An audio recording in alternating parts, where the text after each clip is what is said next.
ನಮಸ್ಕಾರ. ಧ್ವನಿ ಸಮಾಚಾರಕ್ಕೆ ಸ್ವಾಗತ. ನಾನು ರಶ್ಮಿತಾ. ಮೊದಲಿಗೆ ಮುಖ್ಯಾಂಶಗಳು. ದೆಹಲಿ ಕೆಂಪುಕೋಟೆಯ ಸ್ವಾತಂತ್ರ್ಯೋತ್ಸವದಲ್ಲಿ ಭಾಗಿಯಾಗಲು ಮಾಸ್ಟರ್ ಪ್ಲಾನರಿಯ 2 ಸಿಬ್ಬಂದಿಗೆ ಆಹ್ವಾನ. ಸ್ವಾತಂತ್ರ್ಯೋತ್ಸವ ದಿನದಂದು ಮರಾಠಿ ಭಾಷಿಕ ಪುಂಡರ ಕಿರಿಕ್. ತ್ರಿವರ್ಣ ಧ್ವಜದ ಪಕ್ಕದಲ್ಲೇ ಭಗವಾ ಧ್ವಜ ಹಾರಿಸಲು ಯತ್ನ. ಭಾರತ್ ಮೇರಿ ಮಾ. ಕಾಶ್ಮೀರದಲ್ಲಿ ಹೆಮ್ಮೆಯಿಂದ ಭಾರತೀಯ ಧ್ವಜ ಹಾರಿಸಿದ ಹಿಜ್ಬುಲ್ ಉಗ್ರನ ತಮ್ಮ. ಐಫೆಲ್ ಟವರಿಗೆ ಬಾಂಬ್ ಬೆದರಿಕೆ. ಪ್ರವಾಸಿಗರಿಗೆ ನಿರ್ಬಂಧ. ನಿಷೇಧಿತ ಪಿಎಫ್ಐ ನೆಟ್ವರ್ಕ್ ಕುರಿತು ತನಿಖೆ ನಡೆಸಲು ಮಂಗಳೂರು ಸೇರಿದಂತೆ ದೇಶದ ವಿವಿಧೆಡೆ ಎನ್ಐಎ ದಾಳಿ. ಪುತ್ತೂರು. 2 ಬಿಜೆಪಿ ಬೆಂಬಲಿತರು ಕಾಂಗ್ರೆಸ್ಗೆ ಸೇರ್ಪಡೆ. ಕಾಸರಗೋಡು. ಏಕಕಾಲದಲ್ಲಿ 3 ರೈಲಿಗೆ ಕಲ್ಲೆಸೆತ. 3 ವಶಕ್ಕೆ. ಸುಳ್ಯ. ದಕ್ಷಿಣ ಕನ್ನಡದಲ್ಲಿ ಬೆಕ್ಕುಗಳಲ್ಲಿ ವೈರಲ್ ಸೋಂಕು ಪ್ರಕರಣ. ಕುಂಬಳೆ. ವಿದ್ಯಾರ್ಥಿನಿಯರ ಮುಂದೆ ನಗ್ನ ಪ್ರದರ್ಶನ. ಯುವಕನ ಬಂಧನ.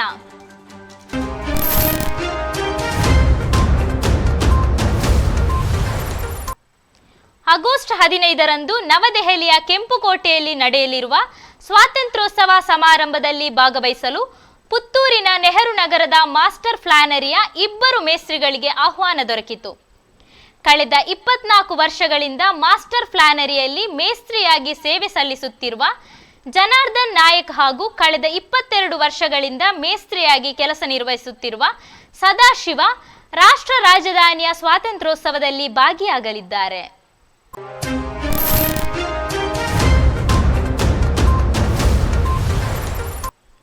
ದೇಶಾದ್ಯಂತ ಇಂದು 77ನೇ ಸ್ವಾತಂತ್ರ್ಯ ದಿನಾಚರಣೆ ಆಚರಿಸಲಾಗುತ್ತಿದೆ. ರಾಷ್ಟ್ರದ ವಿವಿಧ ರಾಜ್ಯಗಳಲ್ಲಿ ಜಿಲ್ಲಾ ಕೇಂದ್ರಗಳಲ್ಲಿ ಸ್ವಾತಂತ್ರ್ಯ ದಿನಾಚರಣೆ ಸಂಭ್ರಮ ಮನೆ ಮಾಡಿದೆ. ಶಾಲೆ, ಕಾಲೇಜು ಮತ್ತು ಸರ್ಕಾರಿ ಕಚೇರಿಗಳಲ್ಲಿ ಧ್ವಜಾರೋಹಣ ನೆರವೇರಿದೆ.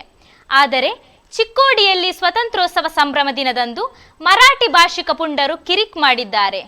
ಬೆಳಗಾವಿ ಜಿಲ್ಲೆ ನಿಪ್ಪಾಣಿ ನಗರಸಭೆ ಮೇಲೆ ಭಗವಾ ಧ್ವಜ ಹಾರಿಸಲು ಯತ್ನಿಸಿದ್ದಾರೆ. ಮಾಜಿ ಸಚಿವೆ ಶಾಸಕಿ ಶಶಿಕಲಾ ಜೊಲ್ಲೆ ಹಾಗೂ ಸ್ಥಳೀಯ ಅಧಿಕಾರಿಗಳಿಂದ ಧ್ವಜಾರೋಹಣದ ಬಳಿಕ ಈ ಘಟನೆ ನಡೆದಿದೆ.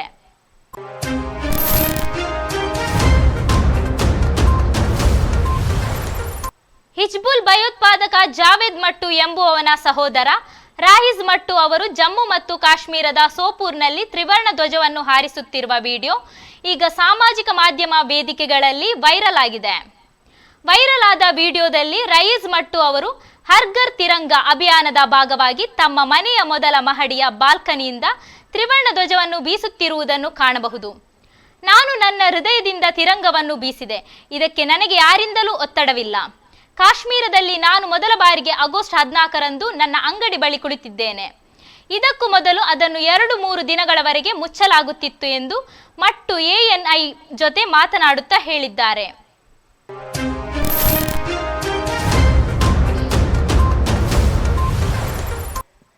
ವಿಶ್ವದ ಪ್ರವಾಸಿ ತಾಣಗಳಲ್ಲಿ ಐಫೆಲ್ ಟವರ್ ಕೂಡ ಒಂದು. ವಿಶ್ವವಿಖ್ಯಾತ ಐಫೆಲ್ ಟವರಿಗೂ ಈಗ ಕಂಟಕ ಬಂದಿದೆ. ಇದೀಗ ಐಫೆಲ್ ಟವರಿಗೂ ಬಾಂಬ್ ಬೆದರಿಕೆ ಕರೆ ಬಂದಿದೆ ಎಂದು ಫ್ರೆಂಚ್ ಪೊಲೀಸರು ತಿಳಿಸಿದ್ದಾರೆ. ಬಾಂಬ್ ಬೆದರಿಕೆ ಕರೆ ಬರುತ್ತಿದ್ದಂತೆ ಐಫೆಲ್ ಟವರ್ ವೀಕ್ಷಣೆಗೆ ಬಂದಿದ್ದ ಪ್ರವಾಸಿಗರನ್ನು ಸ್ಥಳಾಂತರ ಮಾಡಲಾಗಿದ್ದು ವೀಕ್ಷಣೆಗೆ ಪ್ರವಾಸಿಗರಿಗೆ ನಿರ್ಬಂಧ ವಿಧಿಸಲಾಗಿದೆ.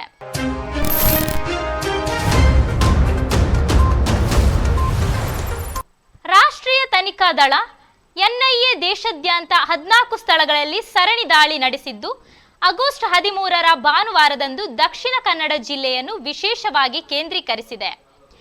ಮೆಲ್ಕರ್ನಲ್ಲಿರುವ ಇಬ್ರಾಹಿಂ ನಿವಾಸದಲ್ಲಿ ಎನ್ಐಎ ಅಧಿಕಾರಿಗಳು ಶೋಧ ನಡೆಸಿದ್ದಾರೆ. ಕೇರಳ ಮೂಲದ ಧಾರ್ಮಿಕ ಶಿಕ್ಷಕ Ibrahim popular front of India ನಿಷೇಧದ ನಂತರ ತಲೆಮರೆಸಿಕೊಂಡಿದ್ದರು.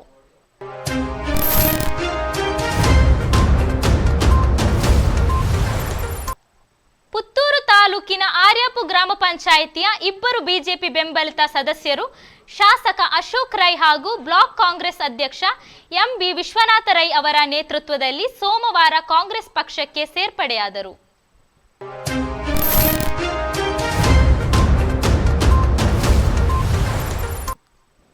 ಕಾಸರಗೋಡು ಏಕಕಾಲದಲ್ಲಿ 3 ರೈಲು ಗಾಡಿಗಳಿಗೆ ಕಲ್ಲೆಸೆದು ಹಾನಿಗೈದ ಘಟನೆ ಆಗಸ್ಟ್ 13ರಂದು ರಾತ್ರಿ ನಡೆದಿದೆ.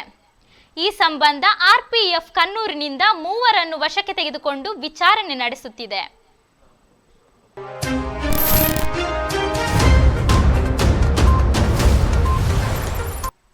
ದಕ್ಷಿಣ ಕನ್ನಡ ಜಿಲ್ಲೆಯಲ್ಲಿ ಬೆಕ್ಕುಗಳಲ್ಲಿ ಕಂಡುಬರುವ ಫೆಲೈನ್ ಫ್ಯಾನ್ಲೆಕೋಪೇನಿಯಾ ಎಂಬ ವೈರಸ್ ತೀವ್ರವಾಗಿ ಹೆಚ್ಚಿದೆ. ಬೆಕ್ಕುಗಳಲ್ಲಿ ಇದು ಸಾಮಾನ್ಯವಾಗಿದ್ದರೂ ಲಸಿಕೆ ಹಾಕುವುದು ಅವಶ್ಯಕ.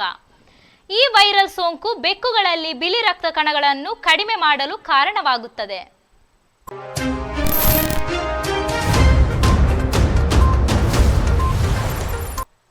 ಹೆಣ್ಮಕ್ಕಳ ಮುಂದೆ ನಗ್ನತೆ ಪ್ರದರ್ಶಿಸಿದ ಪ್ರಕರಣಕ್ಕೆ ಸಂಬಂಧಿಸಿ ಕುಂಬಳೆ ಭಾಸ್ಕರ ನಗರದ ನಿವಾಸಿ ಫ್ಲೋಯಿಡ್ ರುಬೀನಾ ಡಿಸೋಜಾ ರವರನ್ನು ಕುಂಬಳೆ ಪೊಲೀಸರು ಬಂಧಿಸಿದ್ದಾರೆ.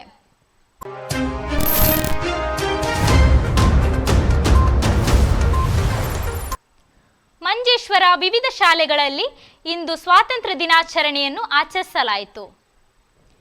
ಜಿಎಚ್ಎಸ್ಎಸ್ ಬಂಗ್ರಮಂಜೇಶ್ವರ ಶಾಲೆಯಲ್ಲಿ ಇಂದು ಸ್ವಾತಂತ್ರ್ಯ ದಿನಾಚರಣೆಯನ್ನು ಆಚರಿಸಲಾಯಿತು. ಶಾಲಾ ಮುಖ್ಯೋಪಾಧ್ಯಾಯಿನಿ ಧ್ವಜಾರೋಹಣ ಮಾಡಿದರು.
ಶಾಲೆ ಮಂಜೇಶ್ವರದಲ್ಲಿ ಸ್ವಾತಂತ್ರ್ಯ ದಿನಾಚರಣೆಯನ್ನು ಆಚರಿಸಲಾಯಿತು.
ಬ್ರಿಟಿಷರ ಆಳ್ವಿಕೆಯಿಂದ ಭಾರತವು 1947 ಆಗಸ್ಟ್ 15ರಂದು ಸ್ವತಂತ್ರವಾಯಿತು.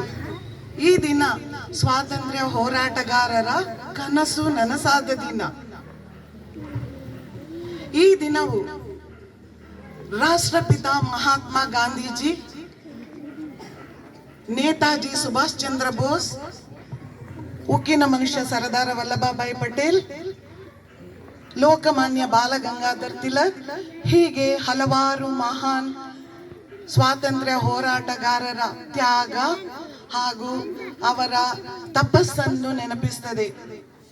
ಈ ದಿನ ನಮ್ಮ ಪ್ರಧಾನಿಯವರು ದೆಹಲಿಯ ಕೆಂಪುಕೋಟೆಯಲ್ಲಿ ತ್ರಿವರ್ಣ ಧ್ವಜವನ್ನ ಹಾರಿಸಿ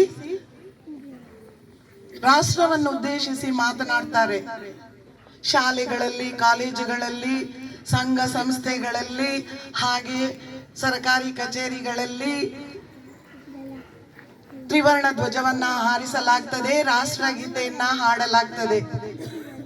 ಎಲ್ಲೆಲ್ಲೂ ಈ ದಿನದಂದು ದೇಶಭಕ್ತಿ ಗೀತೆ ಮೊಳಗುತ್ತಿರುತ್ತದೆ.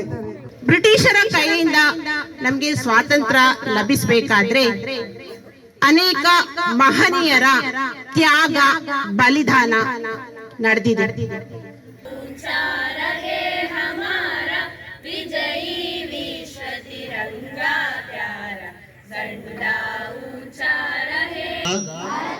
ಸಂಸ್ಕೃತಿ ಮತ್ತು ಪರಂಪರೆಯ ಬಗ್ಗೆ ನಾನು ಹೆಮ್ಮೆ ಪಡುತ್ತೇನೆ.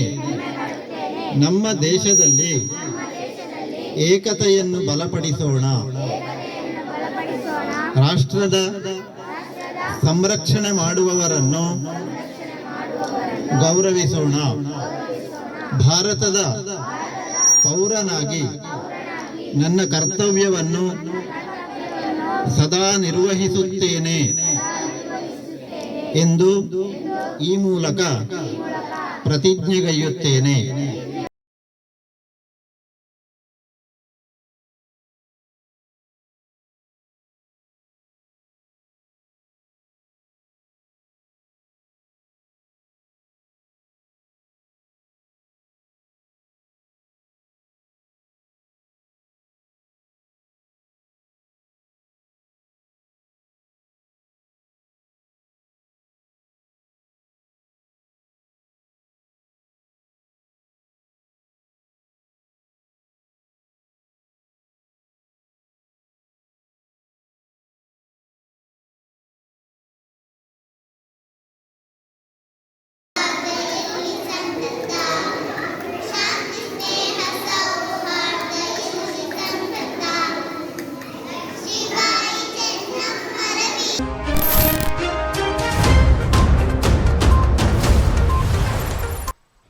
ಮಂಜೇಶ್ವರ ಗ್ರಾಮ ಪಂಚಾಯತಿನ 8ನೇ ವಾರ್ಡಿನ ಅಂಬೇಡ್ಕರ್ ಅಂಗನವಾಡಿಯಲ್ಲಿ ಸ್ವಾತಂತ್ರ್ಯ ದಿನಾಚರಣೆಯನ್ನು ಆಚರಿಸಲಾಯಿತು. ವಾರ್ಡಿನ ಸದಸ್ಯರಾದ ಅಬುಬಕರ್ ಸಿದ್ದಿಕ್ ಧ್ವಜಾರೋಹಣ ಮಾಡಿದರು. ಅಂಗನವಾಡಿ ಮಕ್ಕಳಿಗೆ ಏರ್ಪಡಿಸಿದ್ದ ಸ್ಪರ್ಧೆಗಳ ಬಹುಮಾನ ವಿತರಣೆಯೂ ನಡೆಯಿತು. ಈ ಸಂದರ್ಭ ನಾಗೇಶ್ ಮಂಜೇಶ್ವರ ಅಂಗನವಾಡಿ ಸಿಬ್ಬಂದಿಗಳು ಮತ್ತು ಪೋಷಕರು ಉಪಸ್ಥಿತರಿದ್ದರು.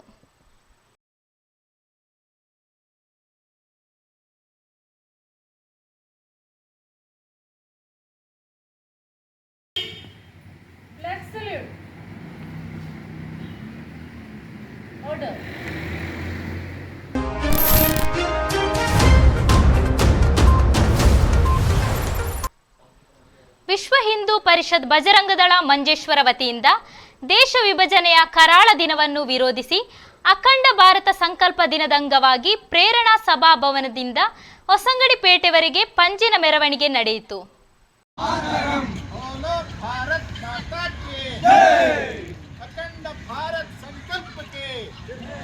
अखंड भारत संकल्प के बोलो भारत माता की जय।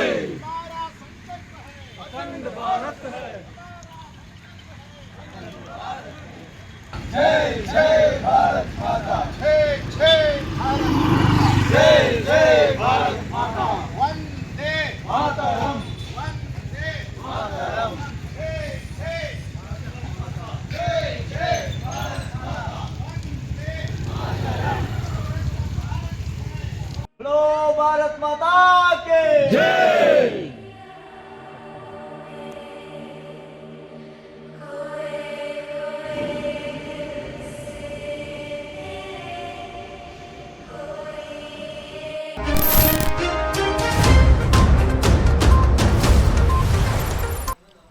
ಚಕ್ರವರ್ತಿ ರಿಜಿಸ್ಟರ್ ಹೊಸಂಗಡಿ ವತಿಯಿಂದ 77ನೇ ಸ್ವಾತಂತ್ರ್ಯ ದಿನಾಚರಣೆಯನ್ನು ಆಚರಿಸಲಾಯಿತು. ಆಸಕ್ತ 5 ಬಡ ಕುಟುಂಬಗಳಿಗೆ ಕಿಟ್ ವಿತರಣೆ, ಮಕ್ಕಳಿಗೆ ಪುಸ್ತಕ ಪರಿಕರಗಳ ವಿತರಣೆ, ಹಿರಿಯ ಸಾಧಕರಿಗೆ ಸನ್ಮಾನ ಕಾರ್ಯಕ್ರಮ ನಡೆಯಿತು.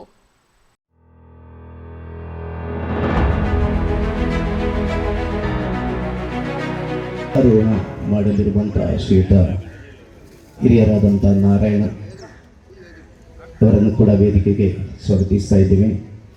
ಮತ್ತು ಕನಿಲಾ ಭಗವತಿ ಕ್ಷೇತ್ರದ ಗುರಿಕಾರರಾದಂಥ ಶ್ರೀಯುತ ಪ್ರಕಾಶ್ ಗುರಿಕಾರರು, ಶ್ರೀಯುತ ಸಂಗಮ್ ಮಾರವಣ್ಣ, ಅಯ್ಯಪ್ಪ ಕ್ಷೇತ್ರದ ಅಧ್ಯಕ್ಷರಾದಂಥ ಶ್ರೀಯುತ ಪದ್ಮನಾಭ ಕಡಪರ, ಮಾತ್ರವಲ್ಲ ಈ ಪ್ರದೇಶದ ಜನಪ್ರಿಯ ವೈದ್ಯರಾಗಿರುವಂತಹ ನಮ್ಮೆಲ್ಲರ ಆತ್ಮೀಯರು ಆಗಿರುವಂತಹ ಡಾಕ್ಟರ್ ಶರೀಫ್ ಅವರನ್ನು ಕೂಡ ವೇದಿಕೆಗೆ ಆಹ್ವಾನಿಸ್ತಾ ಇದ್ದೇನೆ. ಮಾತ್ರವಲ್ಲ ಈ ಪ್ರದೇಶದ ಸಾಮಾಜಿಕ, ಧಾರ್ಮಿಕ ಮತ್ತು ಸಾಂಸ್ಕೃತಿಕ ರಂಗದ ಚಟುವಟಿಕೆಯ ಹರಿಕಾರ ಶ್ರೀಯುತ ಸಂಕಬೈಲು ಸತೀಶ್ ಅಡಪ ಅವರನ್ನು ಕೂಡ ವೇದಿಕೆಗೆ ಸ್ವಾಗತಿಸ್ತಾ ಇದ್ದೇನೆ. ಮಾತ್ರವಲ್ಲ ಗುರಿಕಾರರಾದಂಥ ಶ್ರೀಯುತ ತಾರಾನಾಥ ಗುರಿಕಾರರ, ಧಾರ್ಮಿಕ ಕಾರ್ಯಕ್ರಮದ ಮುಂದಾಳು ಶ್ರೀಯುತ ಚಿನ್ಮಯಾನಂದ ಆಚಾರ್ಯ, ಸಾರ್ವಜನಿಕ ಗಣೇಶೋತ್ಸವದ ಸಮಿತಿಯ ಕೋಶಾಧಿಕಾರಿ ಹಾಗೂ ಶ್ರೀಯುತ ನ್ಯಾಯವಾದಿ ನವೀನ್ ರಾಜ್ ಕೆಜಿ ಅವರನ್ನು ಕೂಡ ವೇದಿಕೆಗೆ ಸ್ವಾಗತಿಸುತ್ತಾ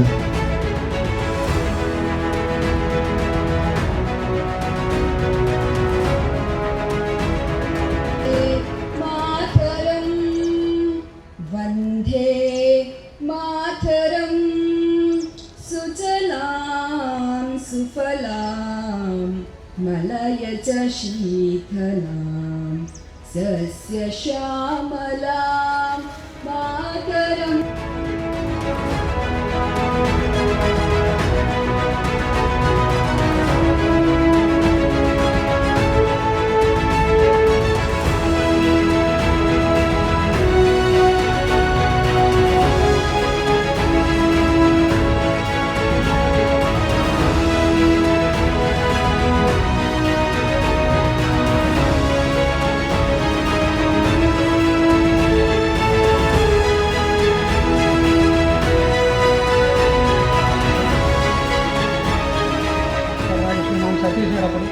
ಮಾತು ಹೇಳಲಿಕ್ಕಿದ್ದಾರೆ. ನನಗೆ ಹೇಳಲಿಕ್ಕೆ ಇರೋದು ಒಂದು ಸಂಗತಿ ಅಂದರೆ, ಕಳೆದ ವರ್ಷ ಬಹುಶಃ ಗಣೇಶೋತ್ಸವದ ಸಮಯದಲ್ಲಿ ಆಗಿರಬೇಕು, ಚಕ್ರವರ್ತಿಯ ಒಂದು ಫಂಕ್ಷನ್ ಇತ್ತು. ಹೊಸಂಗಡಿಯಲ್ಲಿ ಫಂಕ್ಷನ್ ಅಂತ ನನ್ನನ್ನು ಕರೆದು ನಾನು ಹೋಗಿದ್ದೆ. 10 ಗಂಟೆಗೆ ಬರಲಿಕ್ಕೆ ಹೇಳಿದ್ದು. ನಾನು ಮತ್ತೊಬ್ಬರು ಮುಖ್ಯ ಅತಿಥಿ ಇಲ್ಲಿ ನವೀನ್ ಸರ್ನ ಹತ್ರ ಕಾದು ಕೂತವು. 10 ಗಂಟೆ ಯಾರೂ ಬರಲಿಲ್ಲ. ಅಲ್ಲಿ ಮರದ ಅಡಿಯಲ್ಲಿ ನಮ್ಮ ಮಂಜೇಶ್ವರದ ಪ್ರಥಮ ಪೂಜೆ, ಪಂಚಾಯತ್ ಪ್ರೆಸಿಡೆಂಟ್ ಹಾಗೂ 2-3 ಮಹಿಳೆಯರು, ನನಗೆ ಪರಿಚಯ ಇಲ್ಲ, ಅವರು ಕೂಡ ಅಲ್ಲಿ ಕಾಯ್ತಾಯಿದ್ರು. ಸುಮಾರು 10:30, 10:45 ಗಂಟೆ ಆಗುವಾಗ ಅట్లాಗಿಂದ ಒಂದು ಟ್ರಕ್ ಬಂತು. ಅದನ್ನು ವೇದಿಕೆ ಮಾಡಿಕೊಂಡು ಅಲ್ಲಿಂದ ಒಳ್ಳೆಯ ಫಂಕ್ಷನ್ ಎಲ್ಲ ನಡೀತು. ಈಗ ರತನ್ ನಮ್ಮ ಹಳೆಯ ಪತ್ರಕರ್ತರು ಈಗ ಸ್ವಲ್ಪ ಸಮಯ ಅವರನ್ನು ಕಾಣೋದಿಲ್ಲ ಇಲ್ಲಿ, ಅವರಿದ್ದಾರೆ. ನಾನು ಇದನ್ನು ಯಾಕೆ ಹೇಳಿದೆ ಅಂದರೆ, ಅಲ್ಲಿ ಒಂದು ಸಮಾರಂಭ ಮಾಡುವಾಗ ನನ್ನ ಮನಸ್ಸಿನಲ್ಲಿ ನಾನು ಗ್ರಹಿಸಿದೆ, ಹೆಸರು ಚಕ್ರವರ್ತಿ ಉಂಟು, ಚಕ್ರವರ್ತಿ ಅಂತ ಉಂಟು, ಚಕ್ರವರ್ತಿ ಒಂದು ನೆಲೆ ಇಲ್ಲ, ಅರಮನೆ ಇಲ್ಲ, ಇಂಥ ಫಂಕ್ಷನನ್ನು ಯಾಕೆ ಇವರು ಇಲ್ಲಿ ಮಾರ್ಗದಲ್ಲಿ ಮಾಡಬೇಕು ಅಂತ ಹೇಳೋ ನನ್ನ ಮನಸ್ಸಿನಲ್ಲಿ ನೆನೆಸಿಕೊಂಡೆ. ಆದರೆ ಈಗ ನನಗೆ ನೋಡೋಕೆ ಏನೋ ಒಂದು ಸಂತೋಷ ಅಂದರೆ, 1 ವರ್ಷ ಆಗಲಿಲ್ಲ, ಅದರ 1 ವರ್ಷದ ಮೊದಲು ಇಲ್ಲಿ ಒಂದು ನಿವೇಶನ ಯಾರೋ ದಾನಿಗಳು ಕೊಟ್ಟದ್ದು ಆಗಿರಬೇಕು. ಅದರಲ್ಲಿ ಒಳ್ಳೆಯ ಒಂದು ಕಟ್ಟಡವನ್ನು ಮಾಡ್ತಾ ಇದ್ದಾರೆ. ಈಗ ಒಂದು ಅರ್ಧಾಂಶ ಮುಕ್ಕಾಲಾಂಶ ಕೆಲಸ ಆಗಿ ಕಾಣ್ತದೆ. ಈಗ ನಿಜವಾಗಿ ಚಕ್ರವರ್ತಿಗೆ ಒಂದು ನೆಲೆ ಆಯಿತು, ಅರಮನೆ ಆಯಿತು. ಇದನ್ನು ಇನ್ನು ಮುಂದಕ್ಕೆ ಅವರು ಸದುಪಯೋಗ ಮಾಡಿಕೊಂಡು ಎಲ್ಲ ಸಾರ್ವಜನಿಕರಿಗೆ ಉಪಯೋಗ ಆಗುವಂಥ ಒಳ್ಳೆಯ ಕಾರ್ಯಗಳನ್ನು ಮಾಡಲಿ ಅಂತ ಹಾರೈಸ್ತಾ അവർക്ക് ಇನ್ನೊಮ್ಮೆ അഭിനന്ദനം സല്ലിട്ടെ. പറഞ്ഞ പോലെ ഒരു ടൈമിൽ ഞാൻ ചക്രവർത്തിയിലുണ്ടായിരുന്നു. ഒരു ടൈമിലല്ല, ഇപ്പോഴും ചക്രവർത്തിയിലുണ്ട്, കുറേ ആളായിട്ട് ബന്ധപ്പെടുന്നുണ്ട്. സോ എൻ്റെ ഗ്രോത്തിൽ ആ ഒരു ചക്രവർത്തിയിൽ നിന്ന് ഒരു ക്ലബ്ബ്, സ്പോർട്സ് ആൻഡ് ക്ലബ്ബ് ഒരു ഭാഗമാണ് എൻ്റെ. നിങ്ങളുടെ എല്ലാ കാര്യവും നിങ്ങളുടെ എല്ലാ സോഷ്യൽ കാര്യമെല്ലാം അറിയുന്നുണ്ട്. വളരെ സന്തോഷം തോന്നുന്നത് എന്ന് വെച്ചാൽ ഞാനൊരു അതിൻ്റെ പാർട്ടായിരുന്നു. ವೇದಿಕೆಯ ಮುಂಭಾಗದಲ್ಲಿ ಆಸೀನರಾದಂತಹ ಪುಟಾಣಿ ಮಕ್ಕಳು, ಇವತ್ತು ನಮ್ಮ ದೇಶ 76ನೇ ವರ್ಷದ ಸ್ವಾತಂತ್ರ್ಯೋತ್ಸವವನ್ನು ಬಹಳ ವಿಜೃಂಭಣೆಯಿಂದ ಆಚರಿಸ್ತಾ ಇದ್ದೇವೆ. ಭಾಳಷ್ಟು ಬಲಿದಾನಿಗಳು ನಮ್ಮ ದೇಶದ ಸ್ವಾತಂತ್ರ್ಯಕ್ಕೋಸ್ಕರ ಹೋರಾಡಿ ನಮಗೆ ಸ್ವಾತಂತ್ರ್ಯವನ್ನು ದೊರಕಿಸಿಕೊಟ್ರು. ಹಿರಿಯರನ್ನು ನೆನಪಿಸುವಂತಹ ಒಂದು ಕಾರ್ಯಕ್ರಮವನ್ನು ನಮ್ಮ ಚಕ್ರವರ್ತಿ ಸಂಸ್ಥೆ ಹಮ್ಮಿಕೊಂಡಿದೆ. ಭಾಳ ಸಂತೋಷ ಆಗಿದೆ. ಈಗಾಗಲೇ ನಮ್ಮ ಹಿರಿಯರಾದ ನಾರಾಯಣನ ಹೇಳಿದರು, ಚಕ್ರವರ್ತಿಗೆ ಅದರ ಹೆಸರೇ ಚಕ್ರವರ್ತಿ, ಆ ರಾಜನಿಗೆ ಒಂದು ಆಸ್ಥಾನ ಇಲ್ಲ ಅಂತೇಳಿ. ಈಗ ಒಂದು ಅಂತಸ್ತಿನ ಆಸ್ಥಾನದ ಕೆಲಸ ಕೂಡ ಮುಗಿದಿದೆ. ಭಾಳ ಸಂತೋಷ ಆಗಿದೆ. 76ನೇ ವರ್ಷದಲ್ಲಿ ಒಂದು ಅಂತಸ್ತಾದರೆ 2ನೇ ಅಂತಸ್ತನ್ನು ನಾವು ಚೌತಿಯ ಆ ಗಣೇಶೋತ್ಸವದ ಸಂದರ್ಭದಲ್ಲಿ ಆಗಲಿ ಅಂತೇಳಿ ಹಾರೈಸುತ್ತಾ ಇಲ್ಲಿ ಸೇರಿದಂತಹ ಎಲ್ಲ ಪುಟಾಣಿಗಳಿಗೂ ಮತ್ತು ಹಿರಿಯರಿಗೂ ತಲೆಬಾಗುತ್ತಾ ನನ್ನ 2 ಮಾತನ್ನು ಕೊನೆಗೊಳಿಸಿ. ಹೊಸಂಗಡಿ ಇವರ ಆಶಯದ ಪ್ರಕಾರ ಇವತ್ತು ಧ್ವಜಾರೋಹಣ ಮಾಡಿದಂಥ ನಮ್ಮ ಹಿರಿಯರಾದ ಶ್ರೀ ನಾರಾಯಣ ಸ್ವಾತಂತ್ರ್ಯ ಪೂರ್ವದಲ್ಲಿ ಜನಿಸಿ ನಮ್ಮ ಇವತ್ತಿನ 76ನೇ ಒಂದು ಧ್ವಜಾರೋಹಣವನ್ನು ಮಾಡುವಂಥದ್ದು ಅವರು ಸರ್ಕಾರದ ಹಿರಿಯ ಅಧಿಕಾರಿಯಾಗಿ, ಕೇರಳ ಸರ್ಕಾರದ ಹಿರಿಯ ಅಧಿಕಾರಿ.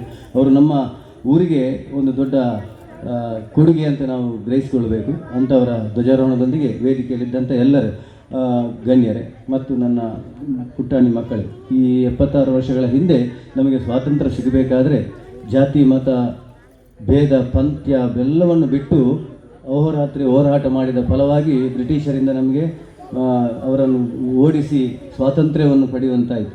ಆ ಸ್ವಾತಂತ್ರ್ಯದ 76ನೇ ವರ್ಷ. ಬಹುಶಃ ನಿಮಗೆ ಇದನ್ನೆಲ್ಲ ಇನ್ನು ಪಾಠ್ಯ ಪುಸ್ತಕದಲ್ಲಿ ನೋಡುವಂಥ ಕೆಲಸವು ಮರೆಮಾಚಲಿಗೆ ಉಂಟಾ ಅಂತ ಗೊತ್ತಾಗುವುದಿಲ್ಲ ಮಕ್ಕಳಿಗೆ. ಹಾಗಾಗಿ ಇದನ್ನು ನೆನಪಿಸಿಕೊಳ್ಬೇಕು. ಆ ಸ್ವಾತಂತ್ರ್ಯ ಹೋರಾಟದಲ್ಲಿ ಹೋರಾಟ ಮಾಡಿದಂಥ ಹಿರಿಯರು, ಸ್ವಾತಂತ್ರ್ಯ ಸೇನಾನಿಗಳು, ದೇಶದ ನಮ್ಮ ಸೈನಿಕರು, ರಕ್ಷಕರು, ಜೈ ಜವಾನ್ ಜೈ ಕಿಸಾನ್ ಎಂಬ ಮುದ್ರಾವಾಕ್ಯದೊಂದಿಗೆ ಹಲವಾರು ಕಾರ್ಯಕ್ರಮ ಮಾಡಿ ಇವತ್ತು ದೇಶ ಸ್ವಾವಲಂಬಿಯಾಗಿ ನಿಲ್ಲುವಂತೆ ಮಾಡಿ ಇಷ್ಟೆಲ್ಲ ಸ್ವಾತಂತ್ರ್ಯದ ಅನುಭವವನ್ನು ನಮಗೆ ಸಿಕ್ಕಿದೆ. ಧಾರ್ಮಿಕ, ಶೈಕ್ಷಣಿಕ ಈ ರೀತಿ ಹಲವಾರು ಕಾರ್ಯಕ್ರಮಗಳನ್ನು ಮಾಡುತ್ತಾ ಬಹಳಷ್ಟು ಹೆಸರುವಾಸ ಆದಂತಹ ಸಂಸ್ಥೆಯಾಗಿದೆ. ಇದೀಗ ನೂತನ ಕಟ್ಟಡ ಕೂಡ ನಿರ್ಮಾಣ ಆಗ್ತಾ ಇದೆ.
ಭಾರತವು 77ನೇ ಸ್ವಾತಂತ್ರ್ಯೋತ್ಸವವನ್ನು ಆಚರಿಸುತ್ತಿರುವಾಗಲೂ ಉಪ್ಪುತ್ತಿನ ಊಟಕ್ಕಾಗಿ ಪರದಾಡುವ ಜನ ನಮ್ಮ ನಡುವೆ ಇದ್ದಾರೆ.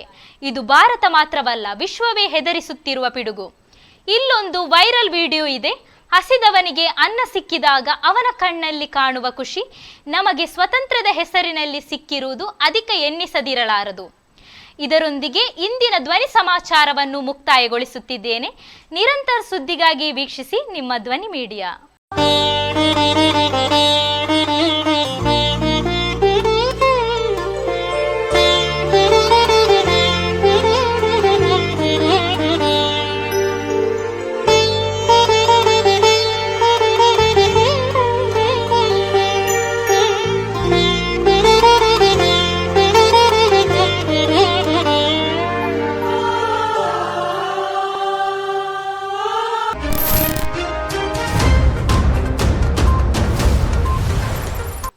ನಿಮ್ಮ ನೆಚ್ಚಿನ ಧ್ವನಿ ಮೀಡಿಯಾ ಆ್ಯಪ್ ಇದೀಗ ಗೂಗಲ್ ಪ್ಲೇಸ್ಟೋರ್ನಲ್ಲಿ ಲಭ್ಯವಿದೆ.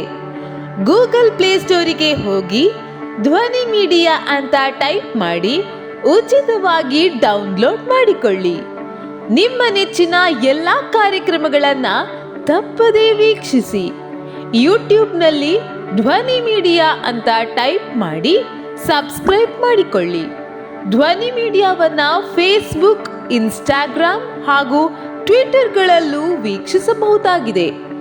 ಧ್ವನಿ ಮೀಡಿಯಾ, ನಿಮ್ಮ ಧ್ವನಿಗೆ ನಮ್ಮ ಧ್ವನಿ.